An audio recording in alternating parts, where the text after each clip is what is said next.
And from Columbus, Ohio, I'm your host, Robb Dunewood. And coming out of Philly, it's your girl Tech Life Steph. And out of Atlanta, this is Terrance Gaines, aka Brother Tech, aka happy belated Mother's Day to all the mothers out there. Or if you have mothers, happy Mother's Day to you. If you don't and you have a father and you want to show him some love, wait till Father's Day. So, I just had a thought, and you threw me off with the Father's Day because I started thinking about how bad fathers get it on Father's Day. But we'll say that for Father's Day. You know what? It's not that bad. I think we make a big hubbub out of not getting any love when in reality, don't bother me for Father's Day. I don't need no love. leave me be. So, y'all, before we get into the show, I want to let everybody know that I actually looked at a couple of reports. One was from Edison Research. The other was from actual Buzzsprout, a podcast hosting service. And one of the things that both of them said was that one of the number one ways that podcast listeners find out about other podcasts is word of mouth. So that being said, if you rocking with the Tech Jawn, and I'm imagining if you're listening to me talk right now, you do, tell somebody about the show. That's one of the greatest things you can do for us. Just let somebody know that we're out here. Send them over to the techjawn.com/ anything, just the techjawn.com. You just get them there, and then they'll figure out how to listen to the show. But that's the one thing you can do for us. Just let somebody know that we out here bringing this tech to you the way that we bring it to you. That's so right. With Tell that, we had a lot of tech last week. So let's go ahead and jump into some of these tech stories. This first one is just a quick hit. I just want to kind of let people know. I think it was episode 81 that we talked about the EU and Microsoft's deal to buy Activision, and they were blocking it. I believe it was because of the CMA, and they were concerned about streaming. Well, it looks like that Microsoft has figured that out because they have made concessions agreeing to allow any streaming platform to access Activision titles, and the company would not degrade quality for rival streaming platforms for at least 10 years. So it looks like, we said we couldn't call it when we talked about it a couple weeks ago. The EU is, half of Microsoft's issue. They are now allowing it. So we're going to see what the states are going to do next. Oh, it's still got to go through the states. Huh? I thought it was just an EU thing specifically. So it was an EU thing specifically. We just got to see if the states are going to allow it or not. I don't think that we've done anything with it here. So they haven't done the acquisition yet, but it is allowed in the EU and Europe at least. Well, so good luck with that, because it may be another 2 or 3 years before the United States figure out. I'm still saying sort of concession. I can't call it because it's like,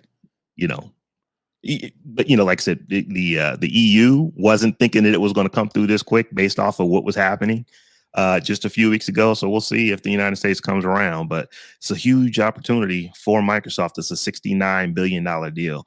And I'm just thinking about it. It's $69 billion for a gaming company. That just lets you know how big gaming is worldwide, not just here in the US, but just worldwide. I just figured I wanted to just do a quick hit on that since we did talk about it just a couple of weeks ago. They've now reversed course and they've agreed to allow, the acquisition to go through, at least in the EU. But Microsoft still got that 10-year commitment. They're like, all right, we can wait for 10 years and then cross that bridge when we get there. Exactly. And then, everything they feared will come to pass. 10 years is not that long a time. 10 years is not that long a time, but it is also an eternity. And from Microsoft's standpoint, I would not put it beyond Microsoft to take every advantage over their competitors that they can. But a 10-year contract that in computer terms and in software industry, that is a long-term deal when you're saying you're going to be doing this thing for 10 years, because my gut would tell me that is well before that 10 years is up, they're going to renegotiating something new. And I don't see that if you're going to let everybody have access to your stuff for 10 years, I don't see where you're going to, really come out ahead if you decide 10 years from now we're going to stop that. Clearly they might have a plan, but it seems to me like this is pretty much going to be the way that it's going to be, that everybody's going to be able to get these games from Microsoft, because ultimately more people buying games, more money Microsoft's going to make. They're still going to be paying for it. So 6 in one, half a dozen in the other. So, y'all, the big news story, I think at least last week that came out was Google I/O. Did either of y'all pay attention to it at all? Absolutely not. No, I didn't I watch knew it. I was going to get a no from Terrance. No. But you know what? We do have a lot of listeners in a lot of places that use Android. So I am a big user of Android and a user of Google services. So And let me clarify by saying I didn't watch just because I'm a Android hater and an iPhone user. Honestly I didn't even realize it was happening. I may have tried to watch some of it, in hindsight, finding out that it was 2 hours long would have definitely turned me off. I probably would have got through about a half an hour of it, anyway. But and I did try to go back actually today. I just didn't have time. Like I said, it's 2 hours long. So I did start watching it today, but I just didn't have time to finish it. But I definitely was not intentionally not watching it, out of some Apple solidarity or anything. I just didn't even think about it. I want to be honest Well, with you. so Normally go ahead, Terrance. I was gonna say I intentionally did not watch it, but not because I'm a Google hater, but because it was 2 hours long, and I knew the YouTubers was gonna summarize it for me on YouTube. So after it was over, I went on YouTube, watched the videos. I'm up to date. Right. I make it a point to at least attempt to watch the Facebook stuff, the Google stuff, the Apple stuff, and the Microsoft stuff. I make an attempt. Unfortunately, I was not able to watch, or maybe fortunately, I was not able to watch Google I/O, the keynote live, because I was driving, I was on a road trip. So I wasn't able to pick it up until after it actually aired. And because I was on this road trip, I really wasn't consuming any news. So when I saw it for the first time, it really was like I was watching it live. But one of the benefits of not watching it live is that I pushed that speed all the way up to 1.75. So it would have taken me 2 hours and 5 minutes. Only took me about an hour and 15. It was, and I did get through all of it. But there were, my initial thoughts on this was, do you remember back when Meta and Zuckerberg decided they were going all in on the metaverse? Mhm. And from the looks of it, that might have not been maybe the most prudent choice, because it doesn't seem like the rest of the world is kind of moving with them. Google, in the same way, is going all in on AI. This keynote was 2 hours and 5 minutes long. I don't think they started talking about anything that wasn't directly related to AI until about hour 1 minute 23. So we're about an hour and 23 minutes in. Right at an hour and 20 minutes, they started talking about Android, but they were still talking about AI and some of the AI things that Android is being able to do. And but it was about 1:23 when they actually started talking about just being able to do new skins and stuff like that in Android. And then of course they got to the to the new hardware. Well, before you get there, I thought it was hilarious that The Verge did like a mashup of all the times the Google CEO said AI, and it was hilarious. It's just like a long AI, regenerative AI, AI. And it's like, all right, man, relax. They didn't have to call this I/O. They literally could have called this Google AI, because that is all that Google is worried about right now.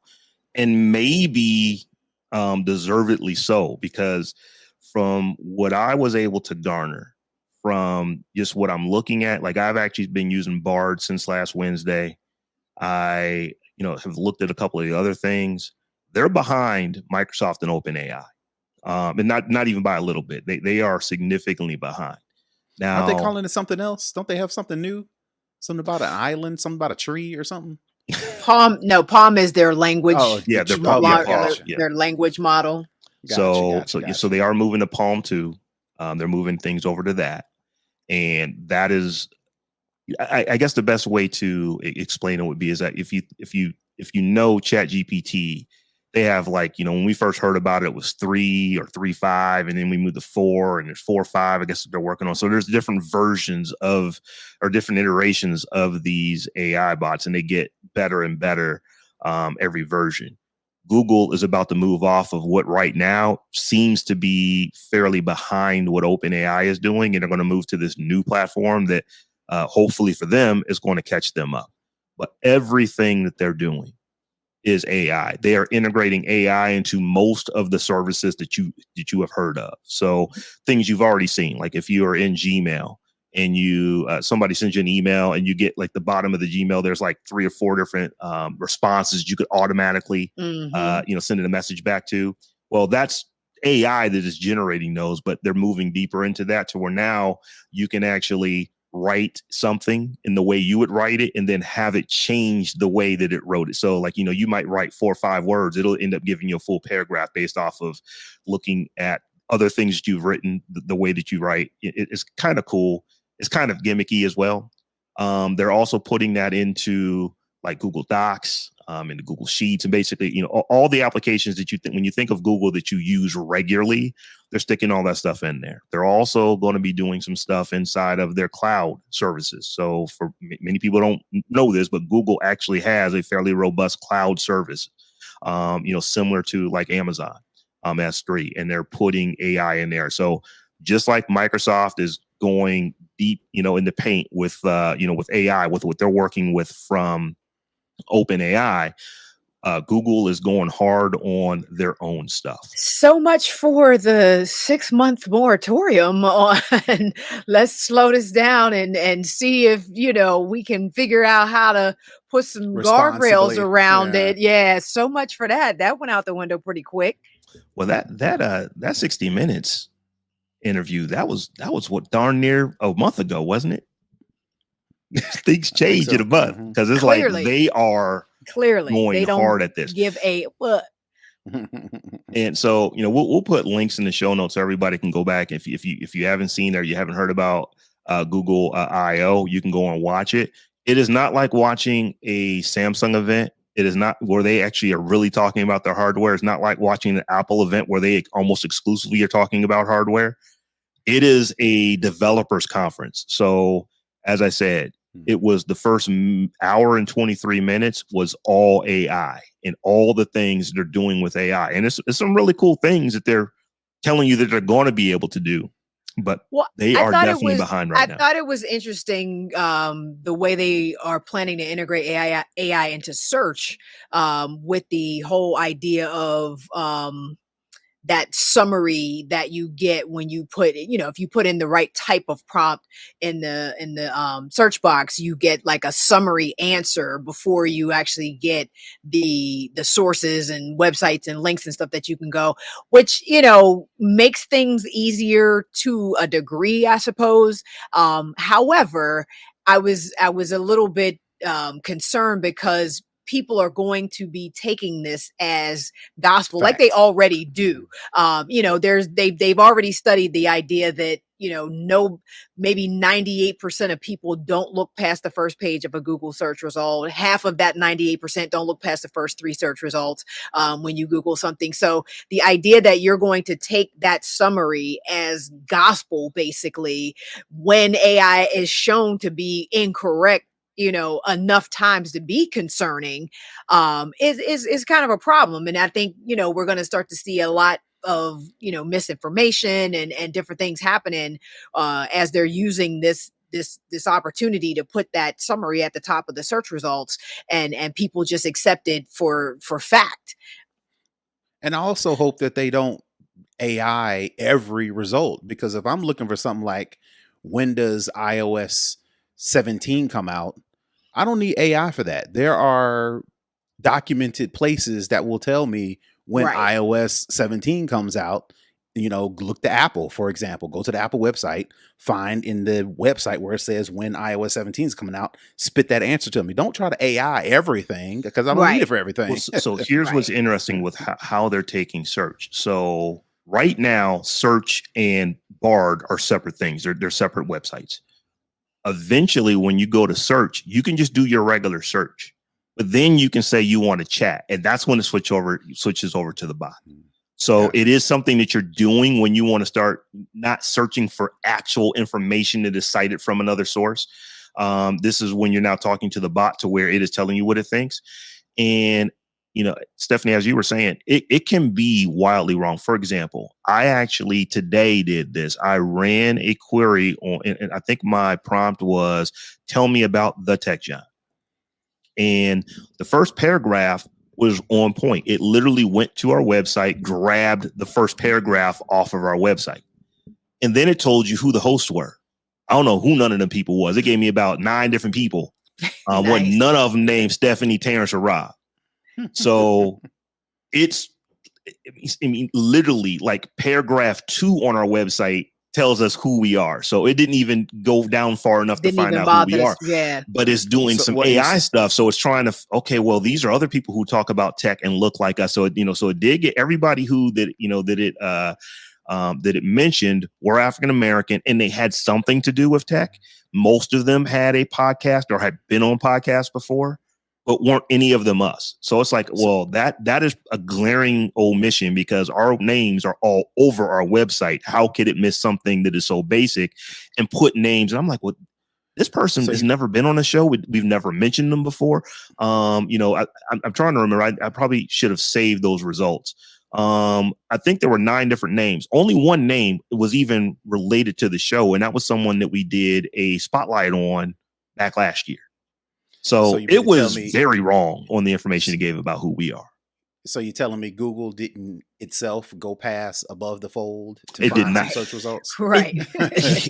It literally exactly. didn't. And instead of, well, let me see, there's more information on this website, let me look at that. No, it started just making stuff up. It literally grabbed, I'm not sure how the magic works behind the curtain on how this thing does what it does, but it was very inaccurate with, our website. Now there's some other things that I pointed out. It's like, oh, that's pretty good, So it looks to me like they still have some work to do. They need to get this moved over to the Palm 2 platform, and maybe they will, will catch up. I think that they're going to, because the thing for me that Google has that Microsoft and OpenAI doesn't have is that, Google is still the default search for Earth. If you search for something, what is it? What is it, like 87% of all search is done on Google? Well, I mean, they're getting all of Google's those signals. A verb now, so yeah, and no. So like, stop trying to make Bing happen. Bing is not gonna. In the immortal words of Regina George, stop trying to make Bing happen. I just, Microsoft. No shade, Microsoft, but it ain't happening. And Bard will get better. I know I got like had Bard write an outline for me for like an ebook and things like that. So it'll get as good as the rest of them, I think, very quickly. I think they, they'll grab scrape enough data from the internet to make it work. I thought the other things about IO, to Saray's point about security and the idea that they expanded their Find My Device network so that, it'll now look for sort of any device that is Bluetooth enabled. I thought that was good, and it falls in line with the Apple Google announcement from last week that they're going to collaborate on some standards around that to try to prevent stalking and things like that.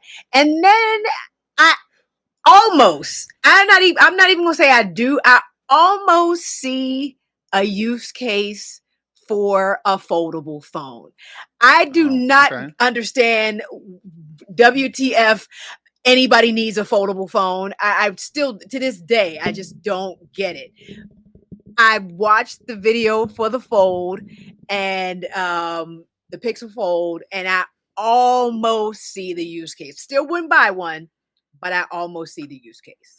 Do tell. Is there a specific example? Is it just in general, like reading a book or looking at a map, or specifically, I really thought it was very cool the way they did the translation. So they showed somebody, typing in words on their screen, and the person that was looking at the screen on the back was seeing that in their language. And so basically you're able to actually have this real-time conversation with this person as you're typing stuff in. So I thought that was really cool. I like the idea, how they had set the phone down and folded up and were watching a video, a YouTube video or something, and you had the controls on the one half of the screen and the video on the other half. Like, I kind of could see it.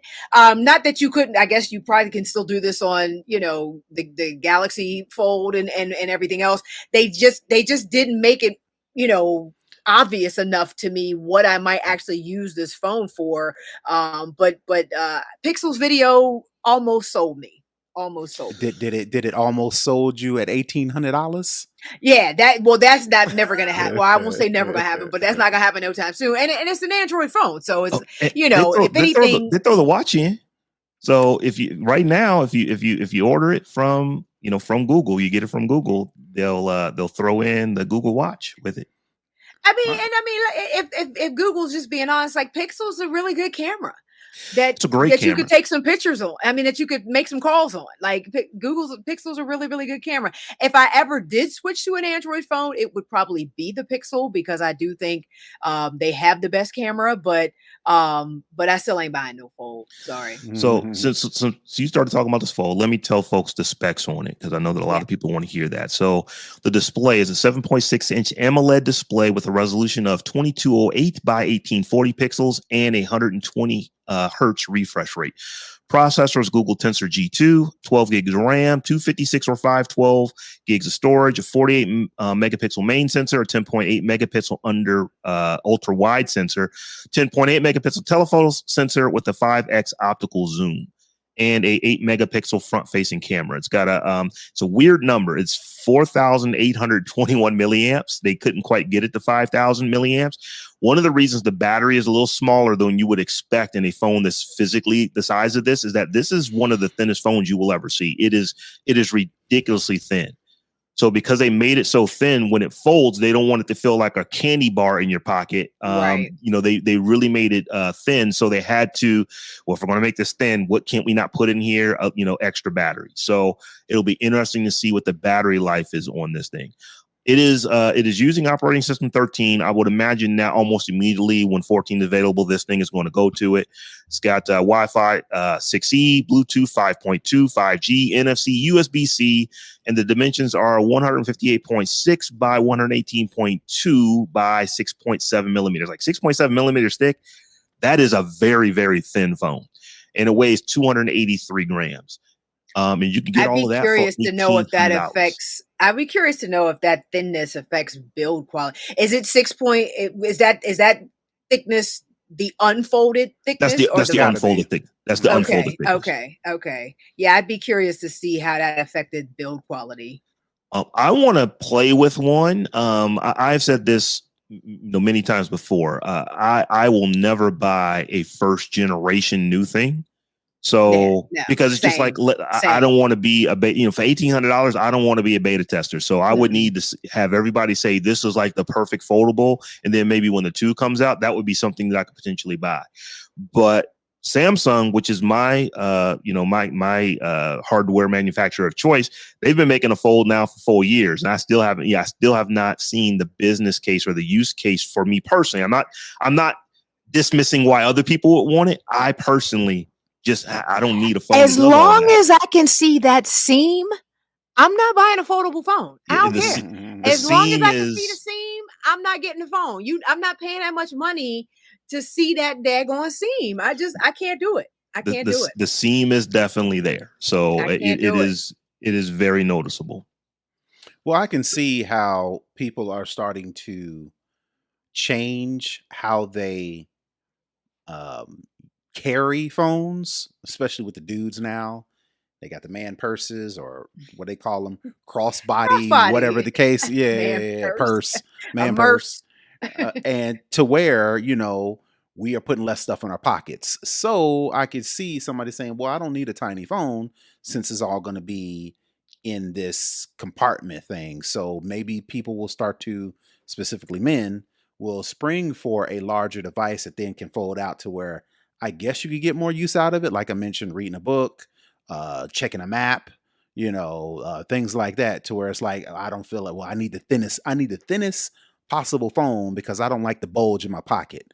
If that's no longer a obstacle, an obstacle, then you may say, you know what? Let me see what it's about.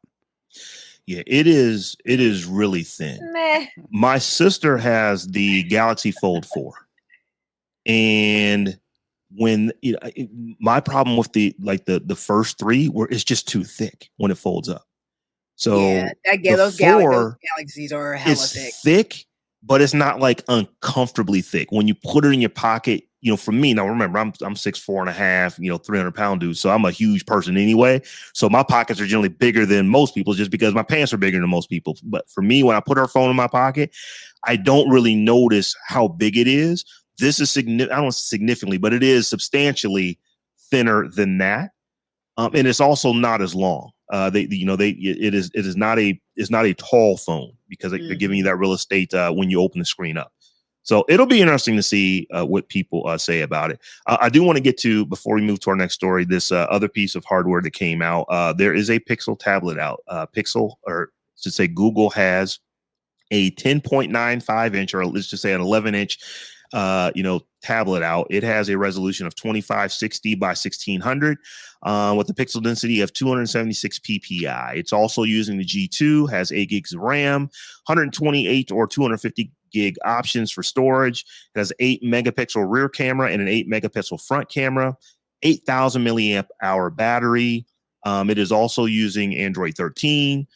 All the Bluetooth is the same as what the Fold is. The dimensions on this thing is 258.1 by 170 by 8.1 millimeters. So this is a tablet that is, when you think about it compared to the folding phone, it is considerably thicker, at 8.1 millimeters.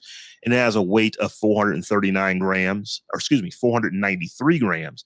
And this thing starts at $499. Now, I'm going to be completely honest with you. The problem with a Pixel tablet, the problem with any Android tablet is that there is simply no ecosystem for tablet-specific apps on this platform. Now, Google says that they've got 50 apps that they have retrofitted, but it's all their stuff. It's email, it's Sheets, it's all their stuff.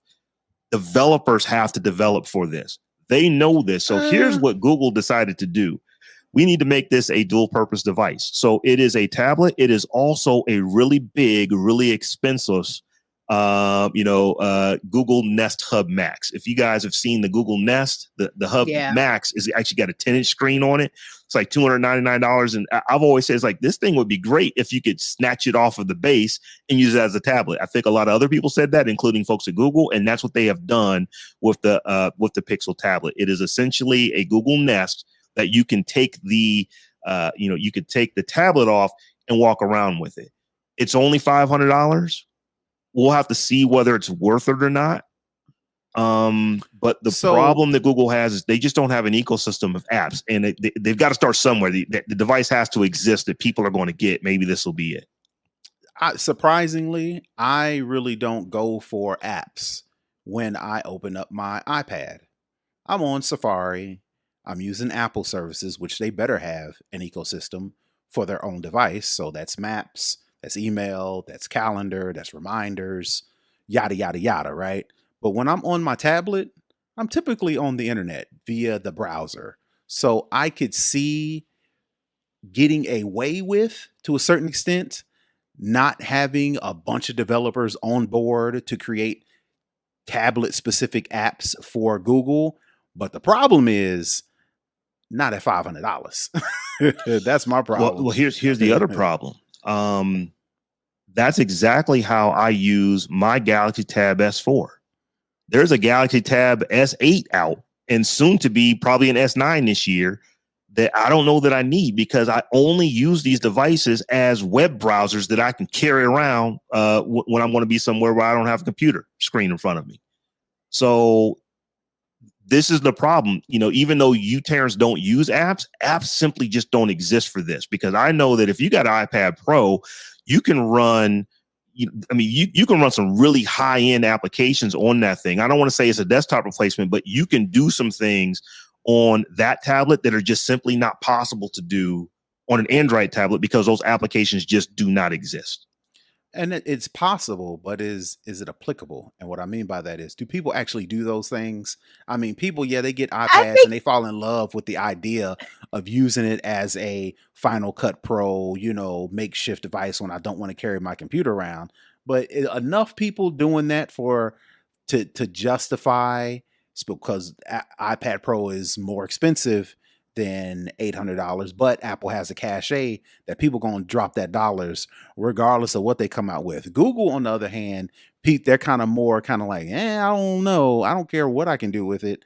If it ain't fitting my price point, I ain't with it.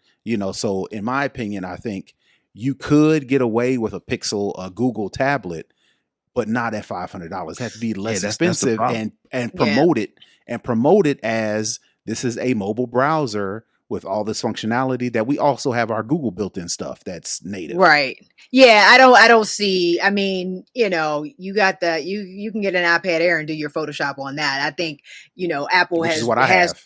Cornered the market on, I don't want to say serious use cases, but that's the only word I can come up with. More productivity focused things. And Google's, it's like you got an e-reader and an email checker and a YouTube viewer. So get on Facebook, right on the internet. We will see. Google is, they're eminently aware of their issue when it comes to tablets. That's why they made this thing also a Google Nest, because it's like we can't just put a $300 tablet out and it doesn't do anything more than all the other tablets you can get for $300.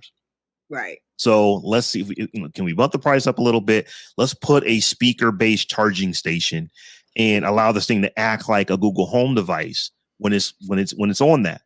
So it's kind of like, people are going to get it. I have Nest all over the house, and I actually have it was the old Google Home. They've now renamed it the Nest, so I've actually got that like in my family room. But I don't know that I'd be willing to pay $500 for a screen when I have literally computers and tablets everywhere. So I don't know that it's for me, but they've got to start somewhere. What they have to do is they have to get developers willing to create applications for it. So for the folks who are unlike you, Terrance, that actually are going to use it for way more than just a tablet. I know people who they really try to. I don't think you can use a tablet as a desktop replacement or a laptop replacement. I know a lot of folks who, particularly with the iPad Pro, they say they try to get as close as they can to not having to ever carry a laptop with them, and they can just use that device. Google has to start looking at those folks, because those are the folks that are going to spend money on tablets. Nobody's going to spend a ton of money on a Google tablet that cannot do all the stuff that an iPad can do. Boom. So, for this next story here, and Stephanie, you put this in here, so it must be okay for us to talk about Twitter, because this was yours. Well, I mean, but it's we got to talk about. We try not to talk about it, but it's like they the company just keeps making news, and this one is kind of a big one. This is significant. Twitter has hired a CEO, and so Linda Yaccarino is a former NBC Universal executive. She will become Twitter's new CEO within the next, I think, 6 weeks or so. I thought it was really interesting that she is she has an advertising background and not a tech background. And the fact that, I mean, it makes perfect sense from Elon Musk's perspective. He is remaining on as the chief technical officer, head of product, and one other little title he's keeping for himself. So control of all things Twitter. Yeah, basically. He's like, let me just bring this person in that's gonna make us some money. Take allegedly, the heat off of me. Yeah, take the heat off and hopefully make us some money. But he still is really going to be super, super close to, I think, the day-to-day operation of Twitter. And the article I posted talked a lot about the potential conflict they see between the two of them, because if you're bringing me in to make money, you got to get this content moderation under control, but how do you say that to a quote unquote free speech absolutist? And also, if you are so focused on ad revenue, I think maybe you get a little bit more moderation, but potentially lose some privacy, because you got to have something to sell these people beyond just whatever access you're giving them now. I think some of our privacy gets eroded as more of our data becomes available to try to generate revenue for Twitter.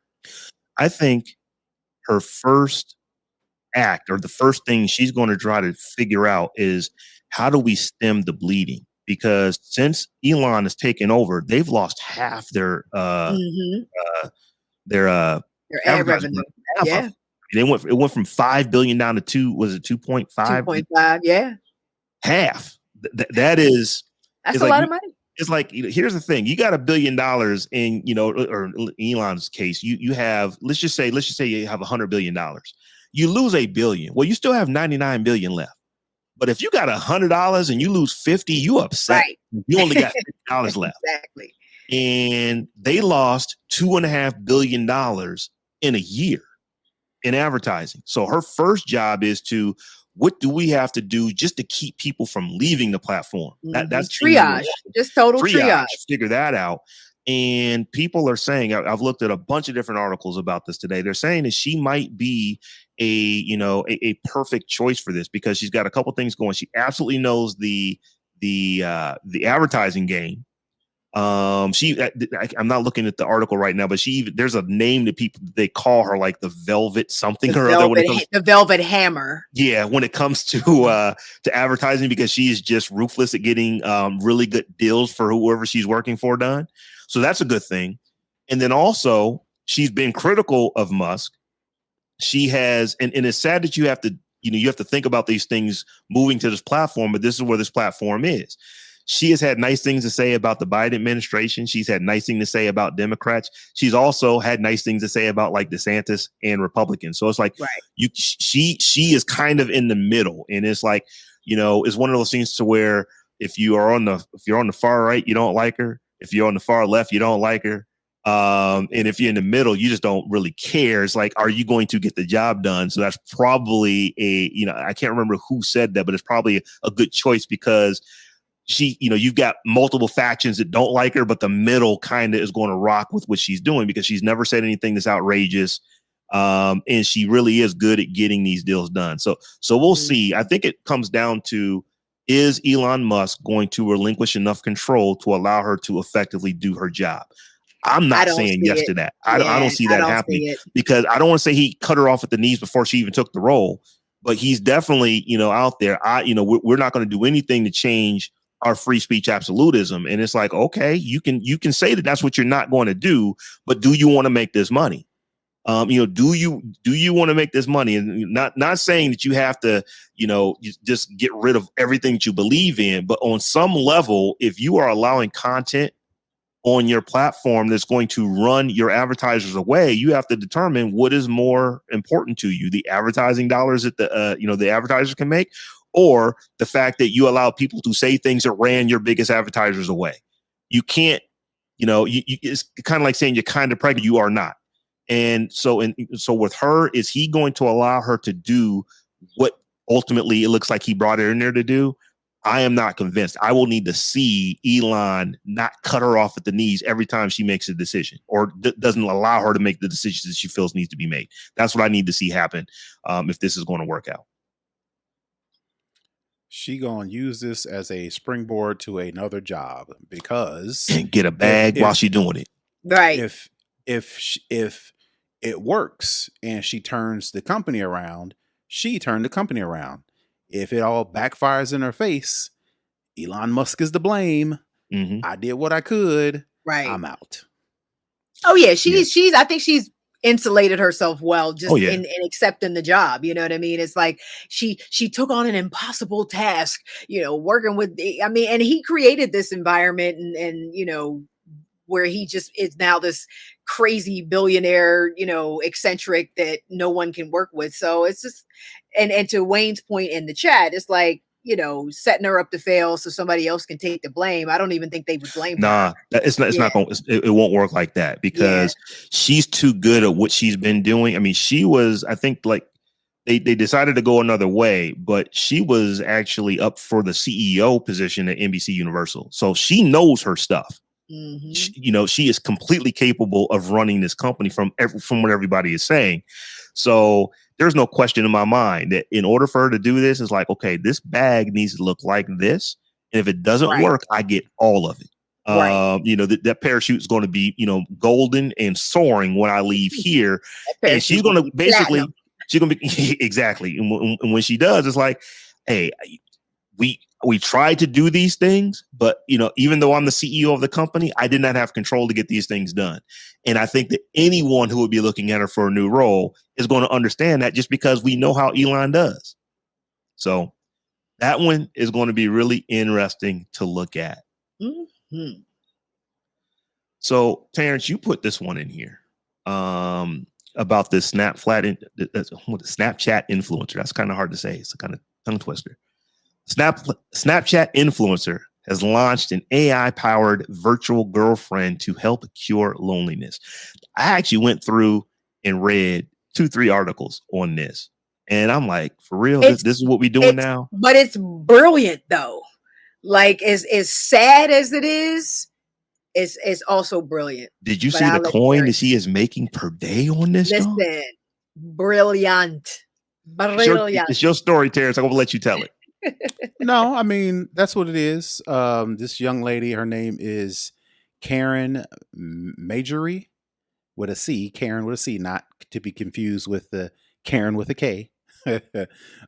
She's a popular influencer. She has 1.8 million subscribers. Of course, everybody's looking to figure out how they can take advantage of, monetarily speaking, this new wave, this new trend of AI. So she's decided, I'm popular enough, I'm fine enough, according to her, according to the people she follows her, that I'm going to merge all this and create a AI-powered voice-based chatbot that she hopes will, quote unquote, cure loneliness. Of course, the loneliness is probably for some dudes that follow her on Instagram. But again, those are the people who are probably commenting every time she posts a picture. So she's like, all right, there's got to be a way I can monetize this more so than just getting brand partnerships and any sort of fees from advertising from Instagram. So she has created this AI chat bot that fans to, quote unquote, can enjoy private, personalized conversations with an AI version of her. So it's not something that she created that's going to have a different voice, a different style, different responses. This is kind of mimicked after her. So I guess her, I don't know, attitude, her, I don't know what, I guess whatever of her that she can impart Well, it said on this AI. it took the data from her YouTube channel. So it basically Okay. scrubbed her YouTube channel to get, her mannerisms and mentality and sentimentality and thought processes and voice print, I'm sure, and has reproduced this AI that is going to be your next girlfriend and everybody's Right. next girlfriend for the low price of $1 per minute. Now here's the thing. So here's, let me read this quote from her from tweet. Karen AI is the first step in the right direction to cure loneliness. Men are told to suppress their emotions, hide their masculinity, and not talk about issues they are having. I vow to fix this with Karen AI. I have worked with the world's I have worked with the world's leading psychologists to seamlessly add CBT and DBT. I'm not sure what those are within chats. This will help undo trauma, rebuild physical and emotional confidence, and rebuild what has been taken away by the pandemic. Now, those are some tall orders. Where she has consulted with the world's leading psychologists. So I don't know if she is the real deal or that just sounds good. So like you said, people can dump their money into this and feel like they have somebody to talk to. How are you curing loneliness when you're encouraging people to not interact with other people? With other people? Yeah. No, she's curing the bag is what she's curing. Right. Because $71,610 in revenue in 1 week, from this is just the beta test. There's 1,000 beta testers in this. So she done found 1,000 dudes, or 1,000 people to sign up for this, and has made $71,610 in the first freaking week. It's so genius. to your point, it's genius from her point to secure the bag that she's about to get, because who knows how many people is going to be interested in this when they open it up. But here's the thing that I found funny. When asked if is there supposed to be any nudity in this? Well, there's not supposed to be. Right. What do you mean it's not supposed to be? There either is not or there is. But it did. It's not supposed to be. It's not a sufficient answer. It went rogue, and it said it's not supposed to engage in sexually explicit interactions. However, after outlets reported that the chatbot does so when prompted, Marjorie issued a statement to insiders saying the AI was not programmed to do this, and it has seemed to go rogue. My team and I are working around the clock to prevent this from happening again. Are you really? Are you really working around the clock to prevent the thing from happening that is making you that $71,000 a week? Making you the money. Yes. From the main thing that dudes go to the thing to do. I guarantee you they not going to this chatbot to talk about their feelings. Their inside masculinity has been stripped from them and they feel vulnerable, and they in the days like pull them titties out. Wow. That escalated quickly. Well, that's what if she was for real, if she was serious, and her team has to know that the majority of these dudes are going to try to get something sexual out of this. For this to be an oversight, for it to be an oversight, for her, our bad, our team is working on this. That should have been the number one thing before it went out. Not, oh, we need to fix this, because that's what the dudes are coming to that for. Anything less, you're an idiot. Yo, I mean, this is she did something here, because this is going to open a floodgate. I see a Kardashian doing this like tomorrow. Honestly, this is it's very, very smart. It's a very, very smart use of AI. It's a very smart use of monetization of AI. I mean, I can't even see be a mad at Kardashian doing it. I see some of these big porn sites doing it. Oh, they're going to minute. All of it. They pay how much? OnlyFans.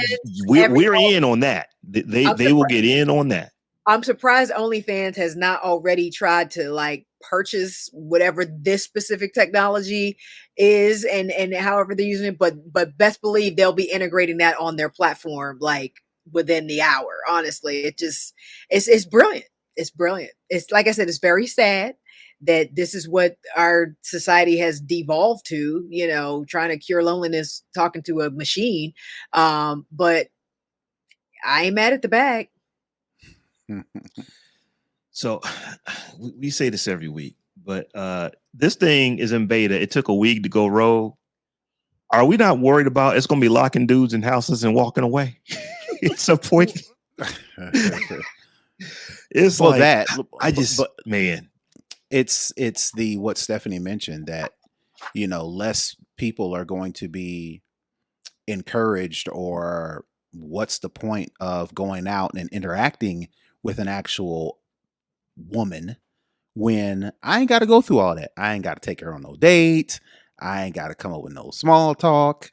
I ain't got to do all the things that would probably sharpen your skills to make you more able to interact with women. I got to do all that for? So it kind of encourages seclusion, which is going the opposite direction of what human nature is about.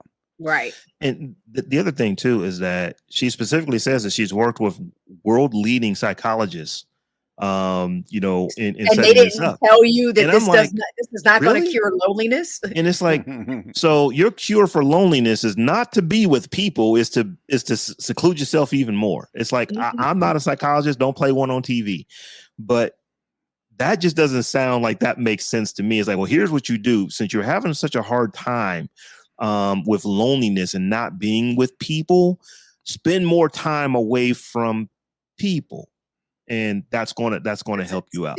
Seems legit. You know what? I guess if you don't think about it, it makes sense. But it's one of the things that I am not.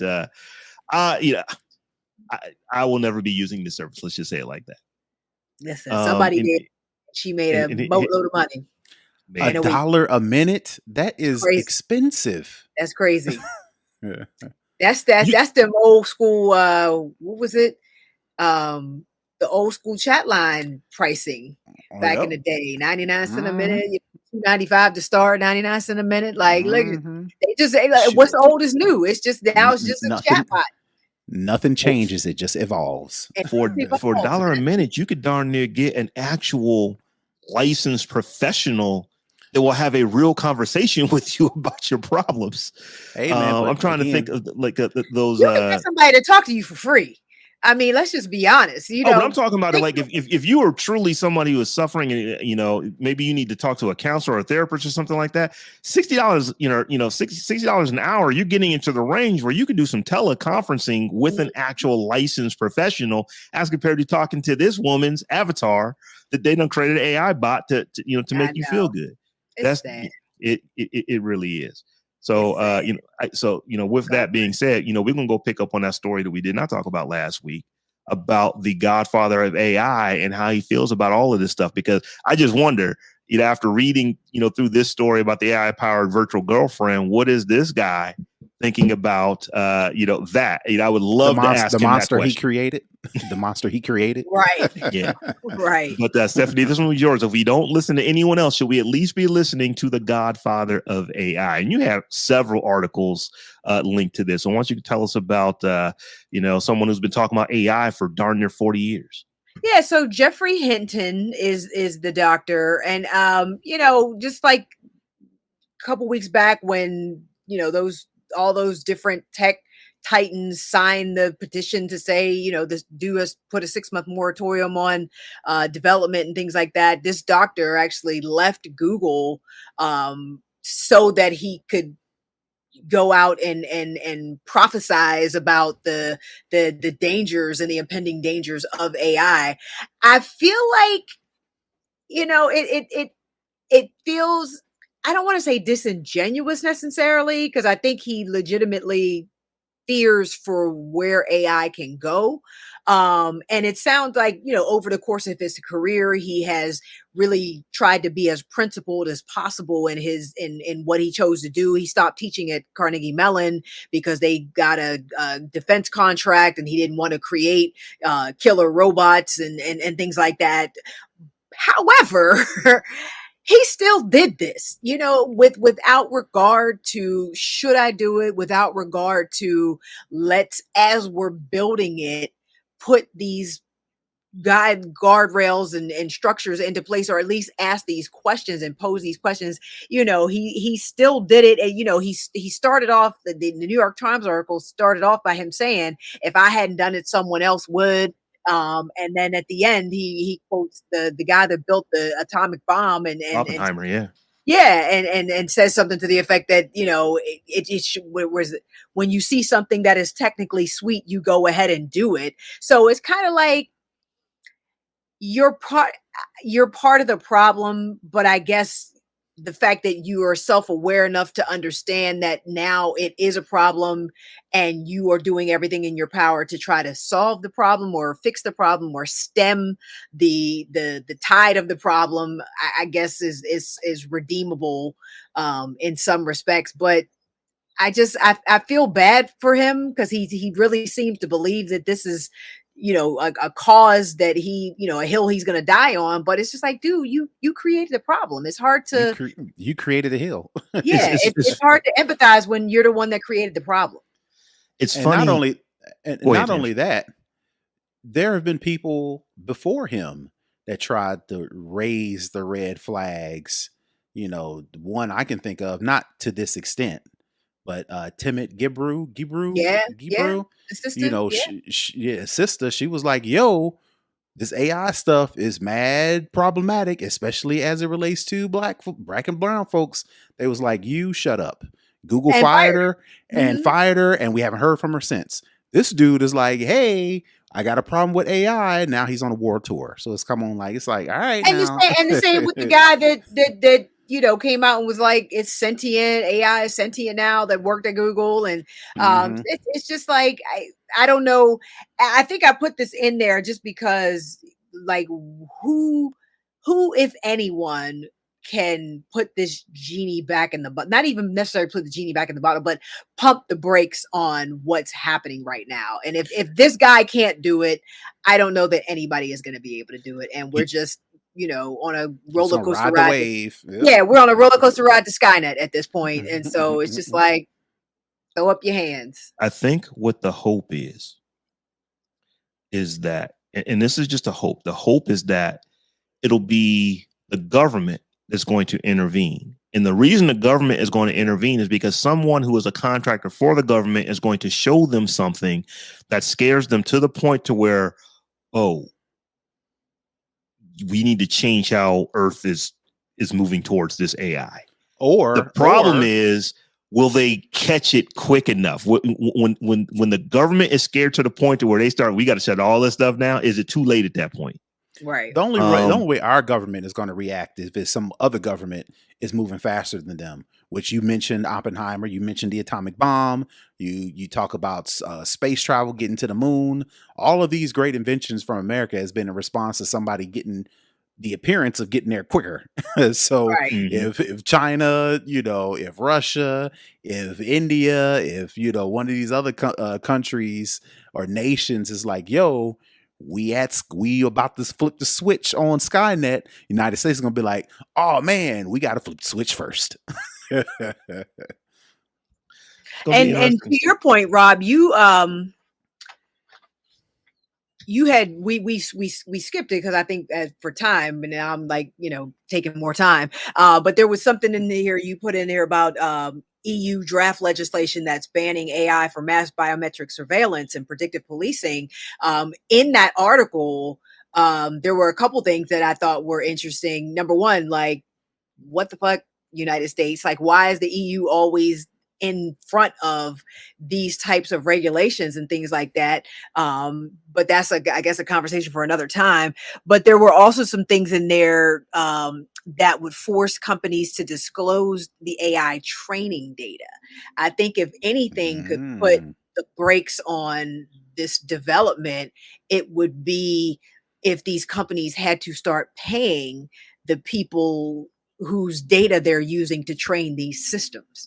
That would definitely pause a lot of this, race to the top or bottom, as the case might be, on these AI, systems, if they had to start being accountable for how they get their data. So here's the thing, and here's my thought about that. If you have to disclose the data sets you're using to train, the inverse is that you're also disclosing the data set you didn't use. So, well, this is problematic because, why are Black women misidentified at literally 10, 12, 13 times the rate that white men are? Oh, because you didn't use enough Black women to actually run the data sets. That was something we're going to come back and talk about that, because we can. I want to see how this story pans out a little bit more. But it's like they're saying, we're not going to allow you to use this stuff to train, for facial recognition, but also they don't want to use it for predictive police enforcement.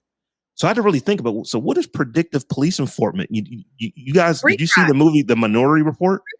Absolutely. Pre-crime. Yeah, it's like, so hold up. They are going to use AI based off of your social media profiles and information they can find about you to predict if they think that you would actually commit a crime and come after you before you do it.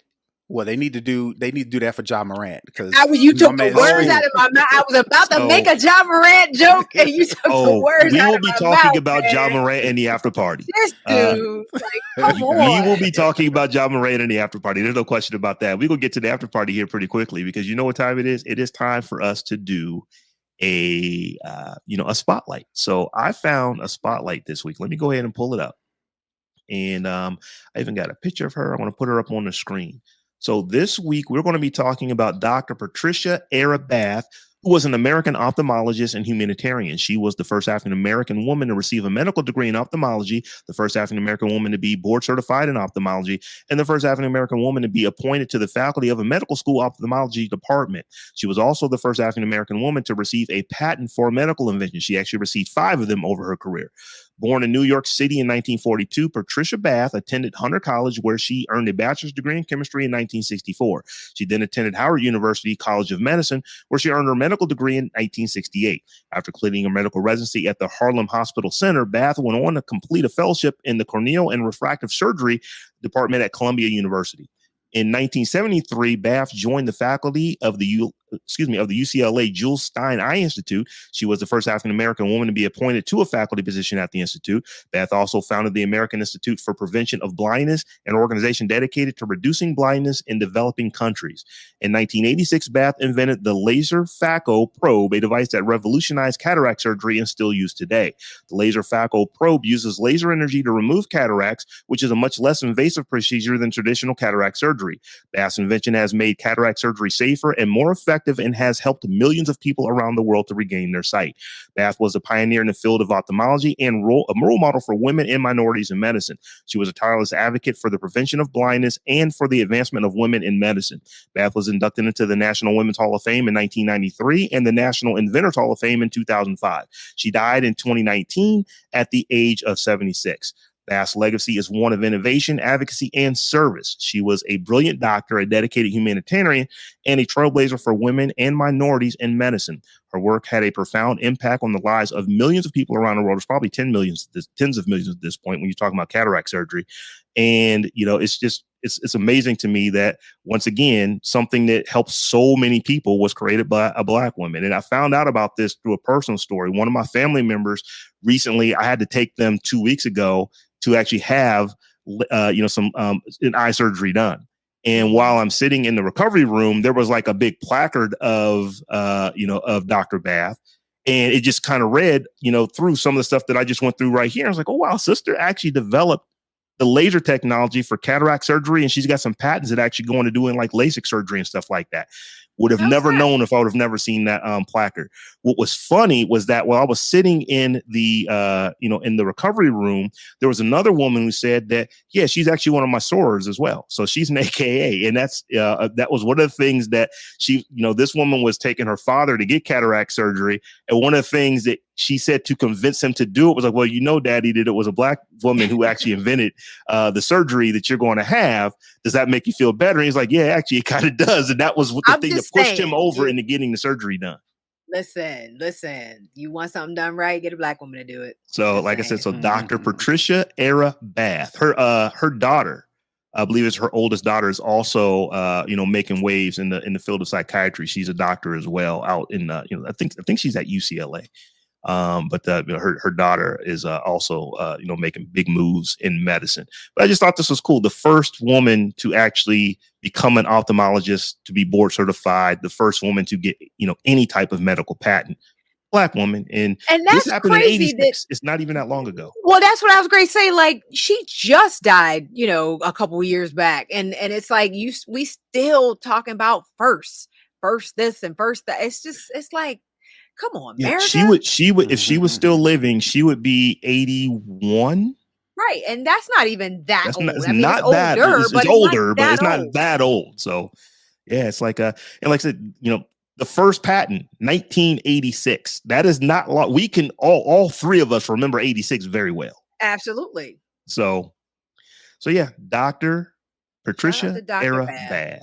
That's great. And I had LASIK, so she probably has something to do with my successful LASIK surgery back in the day.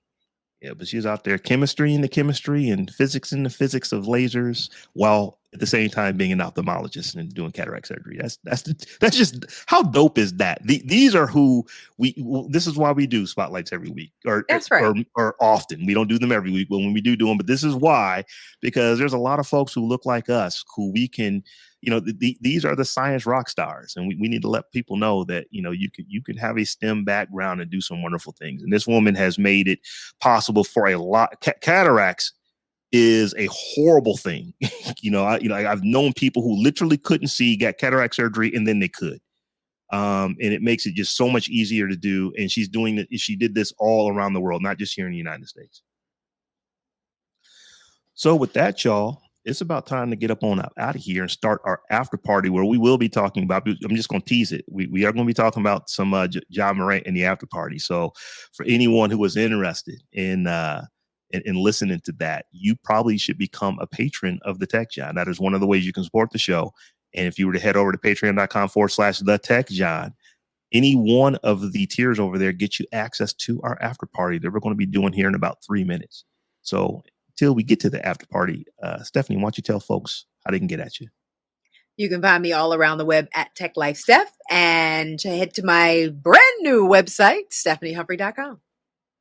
And you can find me all over the internet at Brother Tech. That's BROTHATECH.